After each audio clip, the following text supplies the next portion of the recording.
Haleluya. Bersyukur pada kesempatan ini kita dapat berjumpa kembali dalam renungan 79. Kita bersama-sama merenungkan kebenaran firman Tuhan untuk kita bisa rise up, bangkit, bergerak, berdampak. Pada kesempatan kali ini renungan 79 sampai di dalam kitab Amsal pasalnya yang ke-6. Kitab Amsal ini sungguh luar biasa, banyak sekali nasihat-nasihat praktis yang kita bisa pakai dalam kehidupan sehari-hari, membuat kita bisa menjadi bijak dalam mensikapi kehidupan yang kita jalani hari-hari ini. Kitab Amsal pasal yang ke-6 ini ada 35 ayat 1 sampai ayat yang ke-19 berbicara tentang berbagai-bagai nasihat. Ayat 20 sampai 35 berbicara tentang perzinahan. Bapak Ibu Saudara yang dikasihi Tuhan, pada kesempatan ini kita akan fokuskan di dalam beberapa ayat. Kita akan baca di dalam Amsal pasal 6 ayatnya yang ke-16 sampai yang ke-19. Saya akan bacakan. 6 perkara ini yang dibenci Tuhan, bahkan 7 perkara yang menjadi kekejian bagi hatinya.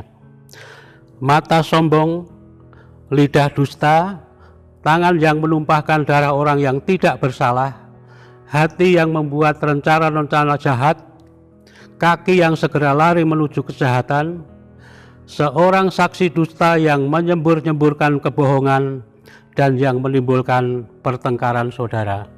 Bapak Ibu Saudara yang dikasihi Tuhan, kita akan fokuskan pada kesempatan ini di dalam ayatnya yang ke-19. Saya akan membaca ulang ayat ini, Amsal 6 ayatnya yang ke-19.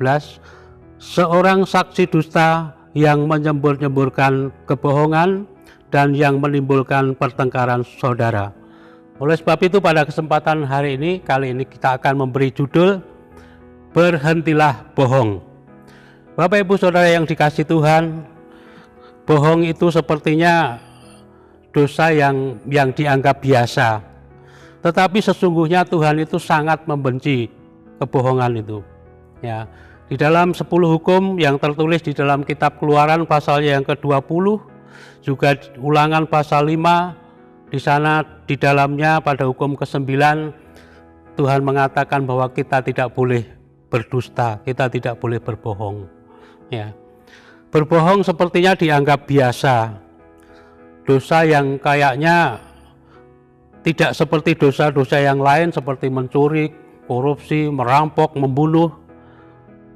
Tapi sebenarnya berbohong ini adalah dosa yang dampaknya sangat serius.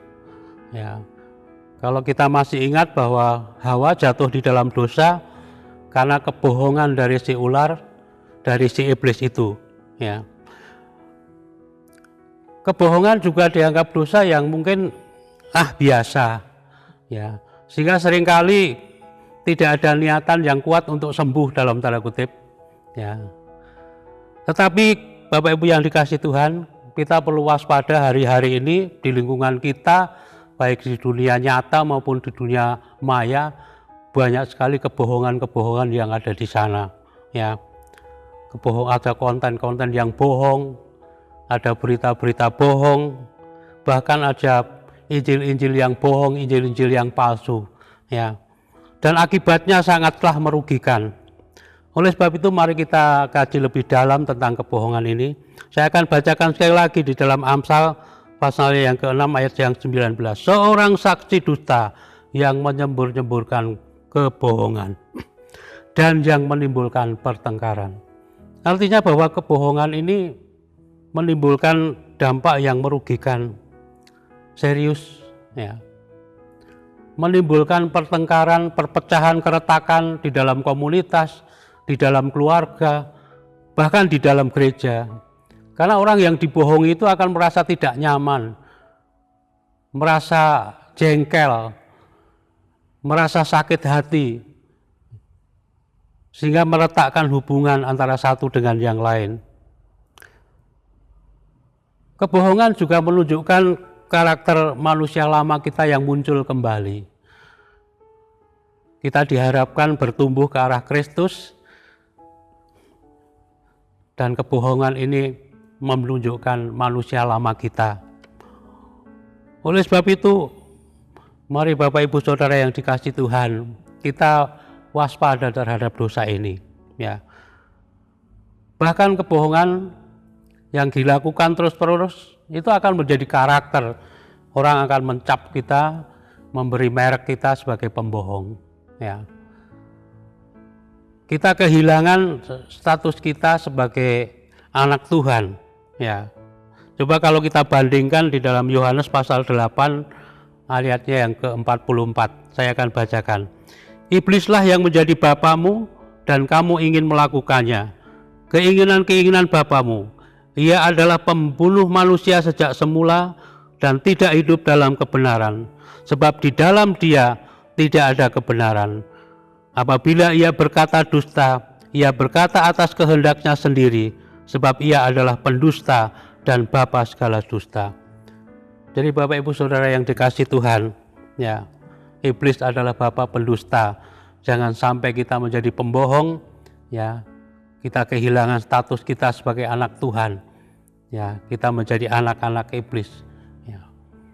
Juga hal yang sangat serius Bapak Ibu yang dikasihi Tuhan, bahwa kebohongan ini membuat kita kehilangan satu hal yang sangat penting, yaitu kehilangan hidup yang kekal, kehilangan surga yang menjadi tujuan kehidupan kita menjadi anak Tuhan, tujuan kita mengiring Tuhan. Ya, saya akan bacakan di dalam kitab Wahyu pasalnya yang ke-21 ayat 27 dari versi ayat yang terbuka. Ya, Wahyu 21 ayat 27. Namun tak sesuatu pun yang najis akan masuk ke dalam kota itu. Juga orang yang melakukan hal-hal keji atau melakukan kebohongan, melainkan yang hanya yang namanya tertulis dalam kitab kehidupan anak domba. Jadi ternyata kebohongan itu bukan dosa yang sepele Bapak Ibu yang dikasihi Tuhan. Ya, disejajarkan dengan mereka yang melakukan kenajisan, mereka yang melakukan hal-hal yang keji. Jadi mari kita mulai sadar bahwa kebohongan bukanlah dosa yang bisa kita anggap remeh. Ya. Sekali lagi saya mengamati dosa-dosa yang lain itu lebih mudah untuk mereka bertobat. Ya. Tetapi kebohongan itu tidak mudah. Ya. Sehingga kita perlu waspada dengan hal ini. Juga di dalam Wahyu pasalnya yang ke-22 ayatnya yang ke-15 masih sama dalam versi ayat yang terbuka. Yang di luar kota itu adalah anjing-anjing, orang yang melakukan sihir, orang-orang cabul, para pembunuh, para penyembah berhala, dan orang-orang yang menyukai kebohongan. Ini lebih tegas lagi Bapak Ibu Saudara yang dikasihi Tuhan. Ternyata dosa bohong, kebohongan itu sama dengan anjing-anjing. Anjing-anjing di sini menggambarkan mereka yang merusak pekerjaan Tuhan. Ya. Orang-orang yang melakukan sihir, orang-orang yang cabul, para pembunuh, para penyembah berhala. Jadi dosa kebohongan itu tidak lebih rendah dalam tanda kutip dengan dosa-dosa yang saya sebutkan tadi di ayat Wahyu 22 ayatnya yang ke-15. Jadi Bapak Ibu Saudara yang dikasihi Tuhan, kebohongan itu ternyata berdampak sangat buruk, bukan hanya bagi orang lain, tapi terhadap diri kita sendiri. Kebohongan itu bukan hanya berakibat di dalam dunia ini, tapi juga di dalam kehidupan kekal. Oleh sebab itu mari Bapak Ibu yang dikasihi Tuhan, kita berupaya untuk berhenti berbohong. Ya, memang tidak mudah. Ya, di dalam Yakobus banyak dibahas, lidah ini satu organ yang kecil di mulut kita, tetapi tidak mudah untuk mengendalikannya. Oleh sebab itu, mari Bapak Ibu yang saudara yang dikasihi Tuhan, kita berhenti berbohong. 1 Petrus 3 ayat 10 dalam terjemahan baru, siapa yang mau mencintai hidup dan mau melihat hari-hari baik, ia harus menjaga lidahnya terhadap yang jahat dan bibirnya terhadap ucapan-ucapan yang menipu, ucapan-ucapan yang bohong, ucapan-ucapan dusta. Di dalam ayat yang sama, dalam versi mudah dibaca, saya akan bacakan. Kitab suci mengatakan, jika orang mau menikmati hidup ini dan mau mengalami hari-hari baik, ia harus berhenti mengatakan yang jahat dan berhenti berdusta. Berhenti mengatakan yang jahat, berhenti berdusta, berhenti berbohong. Bapak Ibu Saudara yang dikasihi Tuhan, oleh sebab itu pada kesempatan hari ini, mari kita mengintrospeksi kehidupan kita masing-masing. Kita minta kekuatan Roh Kudus untuk kita bisa bertobat dari dosa berbohong ini. Ayat yang terakhir saya bacakan di dalam Mazmur pasalnya yang ke-140, ayatnya yang ke-14. Sungguh orang-orang benar akan memuji namamu. Orang-orang yang jujur akan diam di hadapanmu. Betapa bahagianya kalau kita menjadi orang yang benar, orang yang jujur, kita menikmati hadirat Tuhan saat kita memuji Tuhan, menyembah Tuhan, bahkan kita akan diam di hadapan Tuhan, menikmati kemuliaannya. Puji Tuhan, Bapak Ibu Saudara yang dikasihi Tuhan, terima kasih bagi Bapak Ibu yang dengan setia mengikuti Renungan 79 ini untuk kita bersama-sama bertumbuh ke arah Kristus.